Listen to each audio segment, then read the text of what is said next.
Good afternoon, everybody. Please have a seat. Before I begin, let me say a few words about the tragedy that's unfolding not far away from here at the Washington Navy Yard. That's part of why our event today was delayed. I've been briefed by my team on the situation. We still don't know all the facts, but we do know that several people have been shot and some have been killed. So we are confronting yet another mass shooting. And today it happened on a military installation in our nation's capital. It's a shooting that targeted our military and civilian personnel. These are men and women who were going to work, doing their job, protecting all of us. They're patriots, and they know the dangers of serving abroad, but today they face the unimaginable violence that they wouldn't have expected here at home. So we offer our gratitude to the Navy and local law enforcement, federal authorities, and the doctors who've responded with skill and bravery. I've made it clear to my team that I want the investigation to be seamless so that federal and local authorities are working together.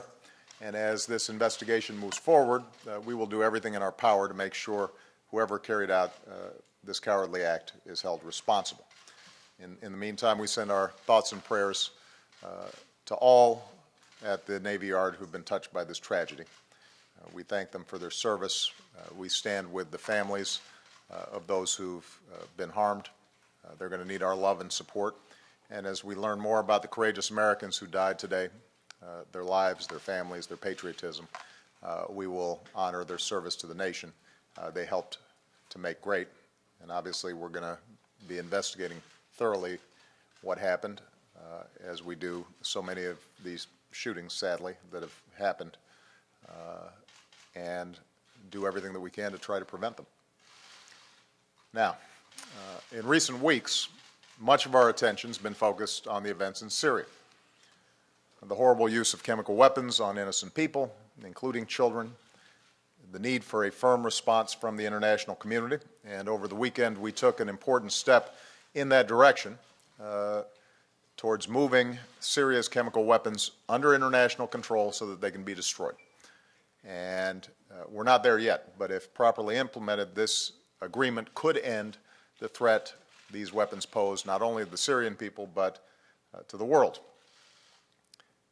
I want to be clear, though, that even as we've dealt with the situation in Syria, we've continued to focus on my #1 priority since the day I took office: making sure we recover from the worst economic crisis of our lifetimes and rebuilding our economy so it works for everybody who's willing to work hard, so that everybody who's willing to take responsibility for their lives has a chance to get ahead. It was 5 years ago this week that the financial crisis rocked Wall Street and sent an economy already into recession into a tailspin.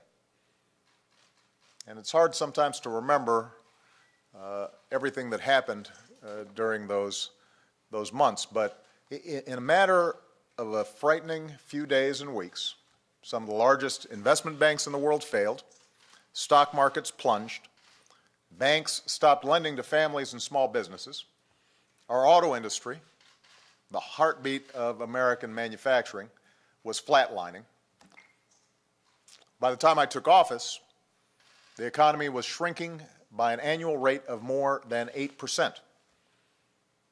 Our businesses were shedding 800,000 jobs each month. It was a perfect storm that would rob millions of Americans of jobs and homes and savings that they had worked a lifetime to build. And it also laid bare the long erosion of a middle class that for more than a decade has had to work harder and harder just to keep up. In fact, most Americans who've known economic hardship these past several years, they don't think about the collapse of Lehman Brothers when they think about the recession. Instead, they recall the day they got the gut punch of a pink slip, or the day a bank took away their home, the day they got sick but didn't have health insurance, or the day they had to sit their daughter or son down and tell him or her that they couldn't afford to send their child back to college the next semester. And so those are the stories that guided everything we've done. It's what in those earliest days of the crisis caused us to act so quickly through the Recovery Act to arrest the downward spiral and put a floor under the fall. We put people to work repairing roads and bridges, to keep teachers in our classrooms, our first responders on the streets. We helped responsible homeowners modify their mortgages so that more of them could keep their homes.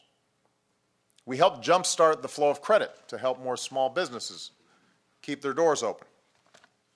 We saved the American auto industry.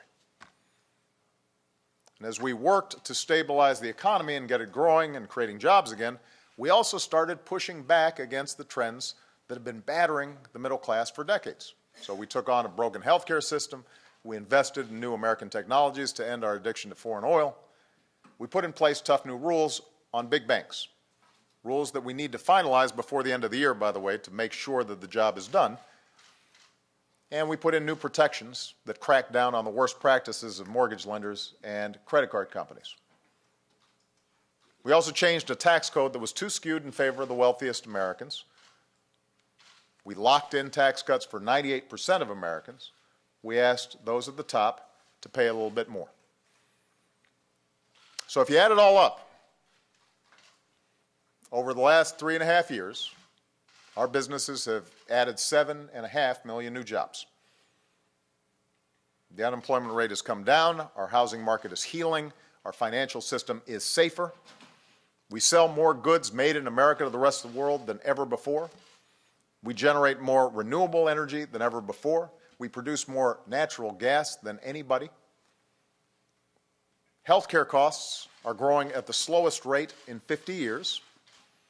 And just 2 weeks from now, millions of Americans who've been locked out of buying health insurance just because they had a pre-existing condition, just because they've been sick or they couldn't afford it, they're finally going to have a chance to buy quality, affordable health care on the private marketplace. And what all this means is we've cleared away the rubble from the financial crisis, and we've begun to lay a new foundation for economic growth and prosperity.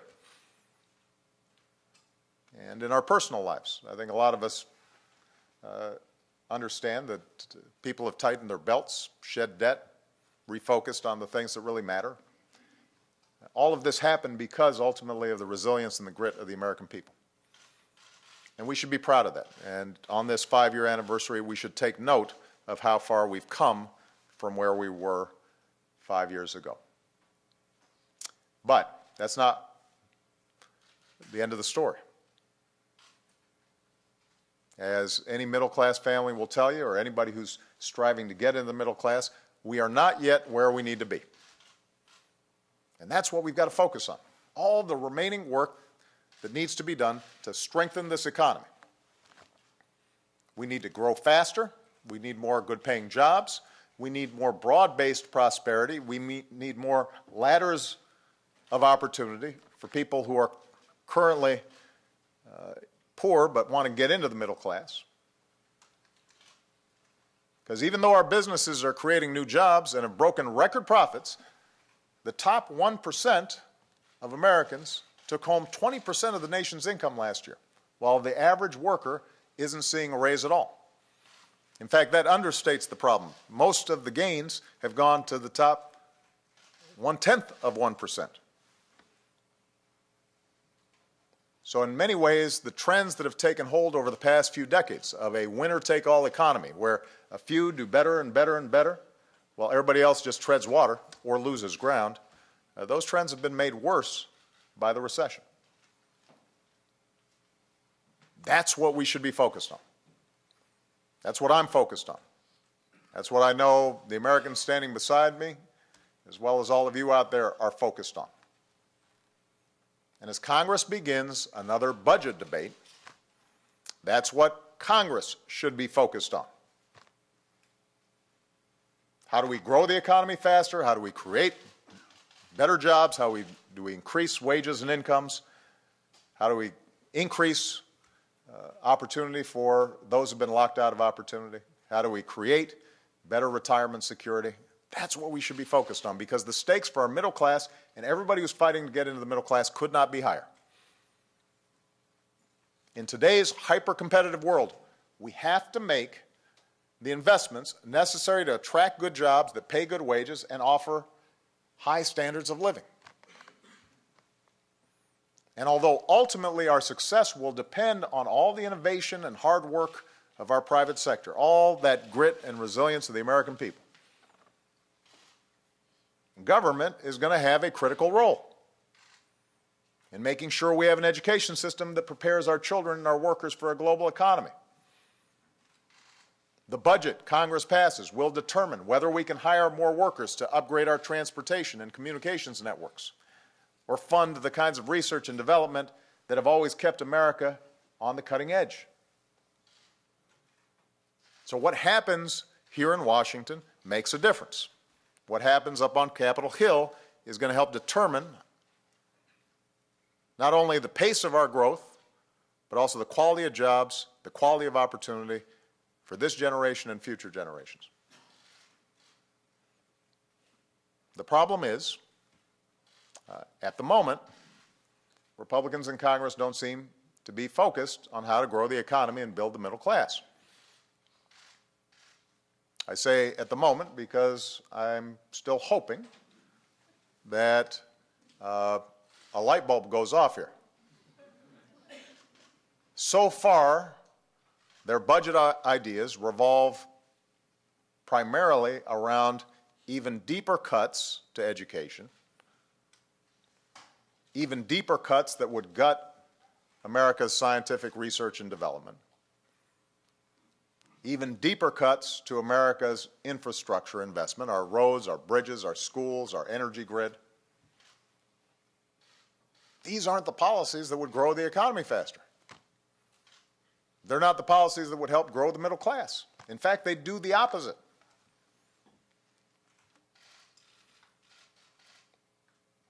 Up until now, Republicans have argued that these cuts are necessary in the name of fiscal responsibility. But our deficits are now falling at the fastest rate since the end of World War II. I want to repeat that. Our deficits are going down faster than any time since before I was born. By the end of this year,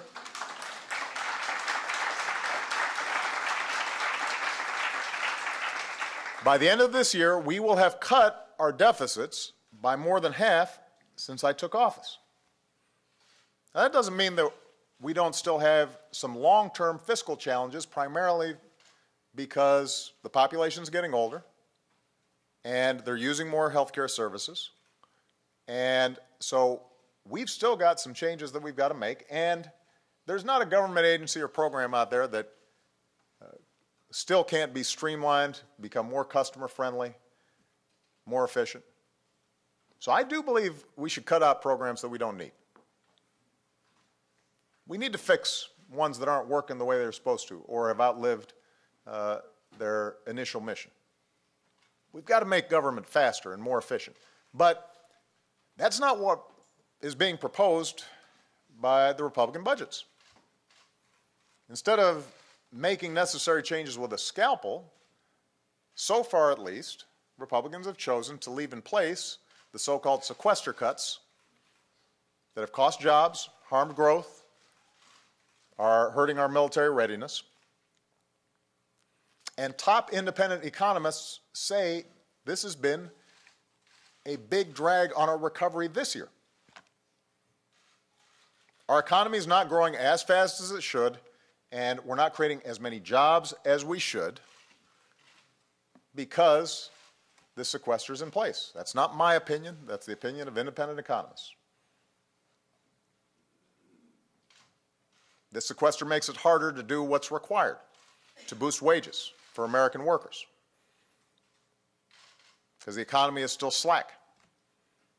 So, if Republicans want the economy to grow faster, create more jobs faster, they should want to get rid of it. It's irresponsible to keep it in place.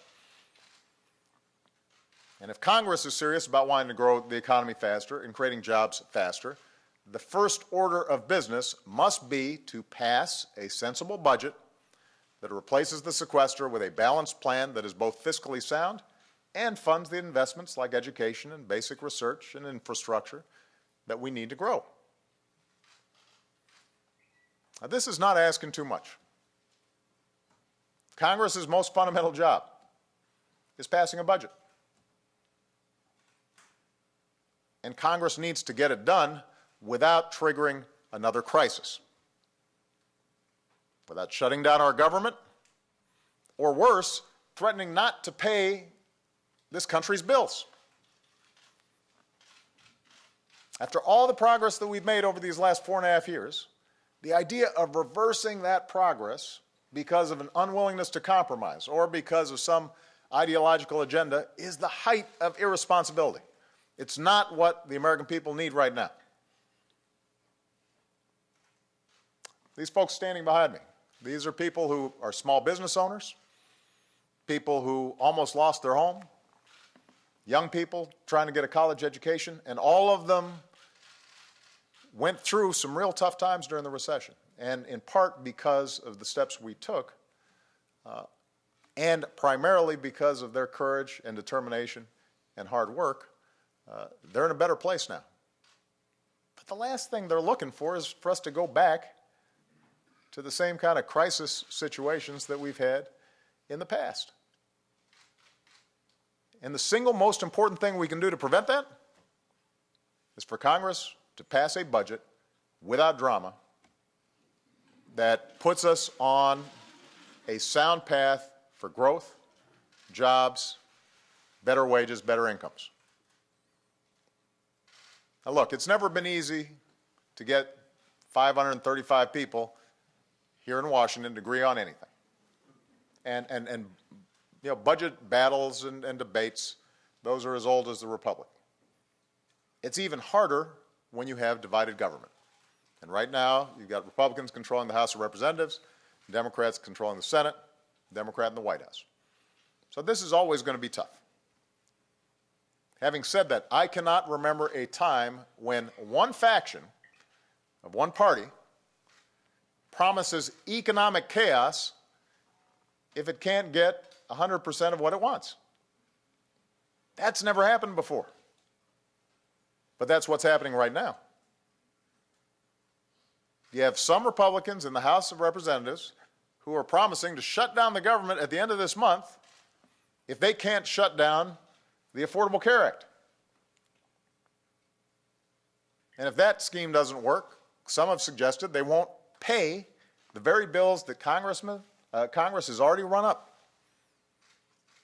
which would cause America to default on its debt for the first time in our history, and would create massive economic turmoil. Interest rates on ordinary people would shoot up.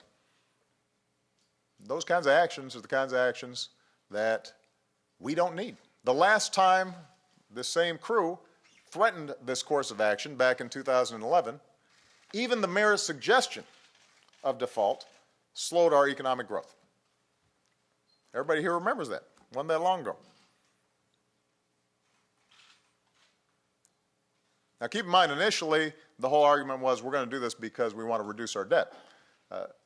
That doesn't seem to be the focus now. Now the focus is on Obamacare. So let's put this in perspective. The Affordable Care Act has been the law for 3.5 years now.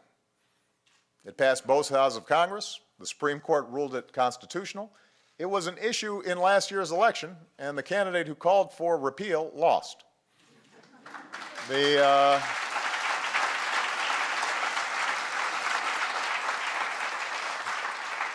Republicans in the House have tried to repeal or sabotage it about 40 times. They failed every time. Meanwhile, the law has already helped millions of Americans. Young people who are able to stay on their parents' plan up until the age of 26. Seniors who are getting additional discounts on their prescription drugs. Ordinary families and small businesses that are getting rebates from insurance companies, because now insurance companies have to actually spend money on people's care instead of on administrative costs and CEO bonuses. A lot of the horror stories that were predicted about how this was going to shoot rates way up, and there were going to be death panels and all that stuff. None of that stuff's happened. And in 2 weeks, the Affordable Care Act is going to help millions of more people. And there's no serious evidence that the law, which has helped to keep down the rise in health care costs to their lowest level in 50 years, is holding back economic growth.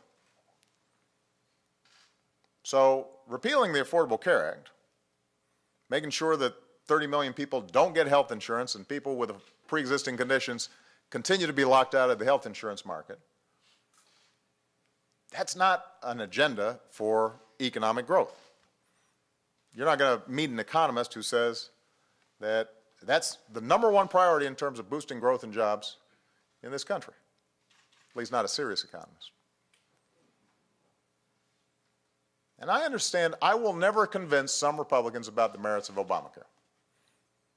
I understand that. And I'm more than willing to work with them where they've got specific suggestions that they can show will make our healthcare system work better. Remember, initially this was like repeal and replace, and the replace thing has kind of gone off to the wayside. Now it's just repeal. But the larger point is, after all that we've been through these past 5 years, after all the work Americans like those standing behind me have done to come back from the depths of a crisis, are some of these folks really so beholden to one extreme wing of their party that they're willing to tank the entire economy just because they can't get their way on this issue? Are they really willing to hurt people just to score political points? I hope not. But in case there's any confusion, I will not negotiate over whether or not America keeps its word and meets its obligations.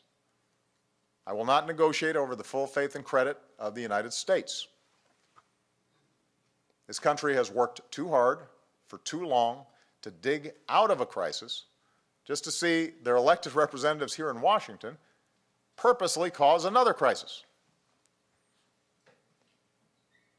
Let's stop the threats. Let's stop the political posturing. Let's keep our government open. Let's pay our bills on time. Let's pass a budget. Let's work together to do what the American people sent us here to do: create jobs, grow our economy, expand opportunity. That's what we need to do.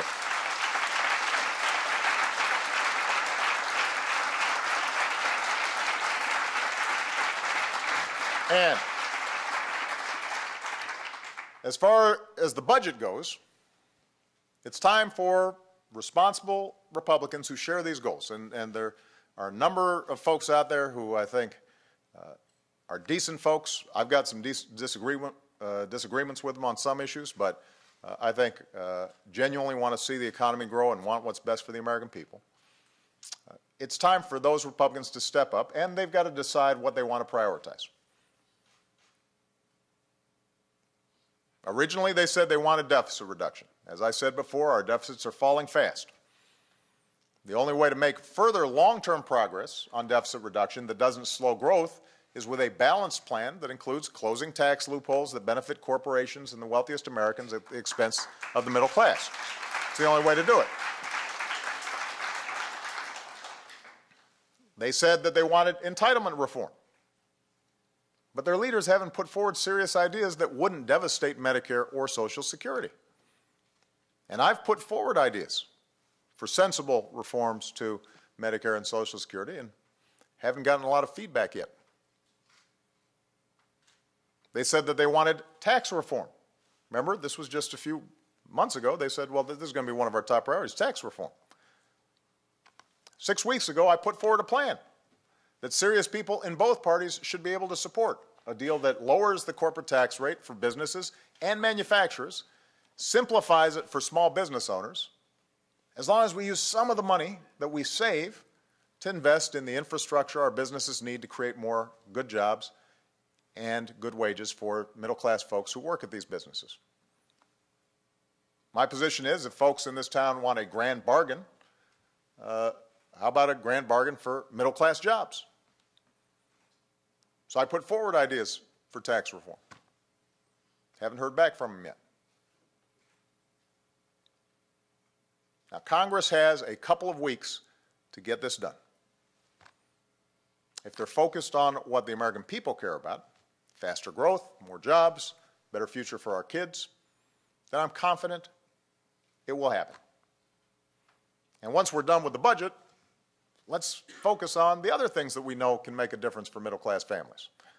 Lowering the cost of college, finishing the job of immigration reform, taking up the work of tax reform to make the system fair and promoting more investment in the United States.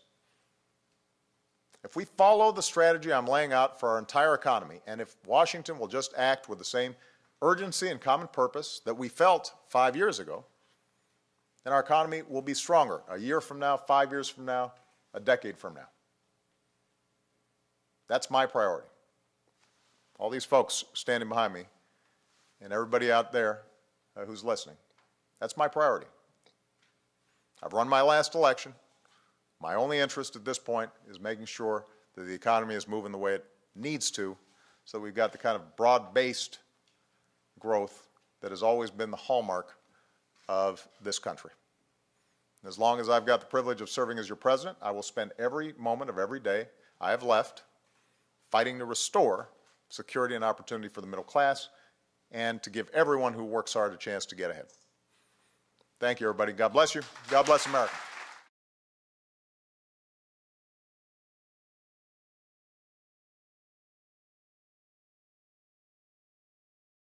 Threat these weapons pose not only to the Syrian people but to the world. I want to be clear, though, that even as we've dealt with the situation in Syria, we've continued to focus on my number one priority since the day I took office: making sure we recover from the worst economic crisis of our lifetimes and rebuilding our economy so it works for everybody who's willing to work hard, so that everybody who's willing to take responsibility for their lives has a chance to get ahead.